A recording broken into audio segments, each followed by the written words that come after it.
The latest salvo in the stormy relationship between the European Union and Google is coming from Spain, where lawmakers approved new intellectual property rules Thursday, which would force Google and other content aggregators to pay a fee for using Spanish news sites. The law, which made it through the country's lower chamber of Congress back in July, requires news feeds to pay for publishing links to their site, links which often include headlines, images, and text snippets.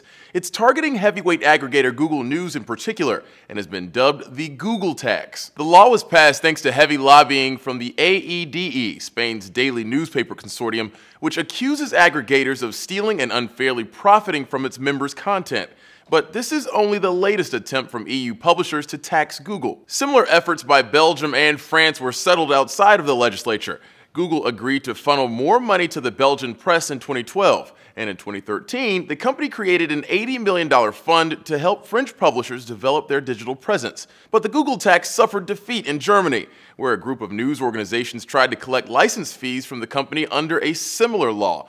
Google responded by pulling the outlet's links from Google News. Facing a substantial dip in traffic, the news sites dropped their demands and agreed to license parts of their content for free. Spain managed to avoid that loophole by making content licensing an inalienable right, which means publishers can opt out of the law. It's still not clear how much publishers will be able to charge Google for using their content.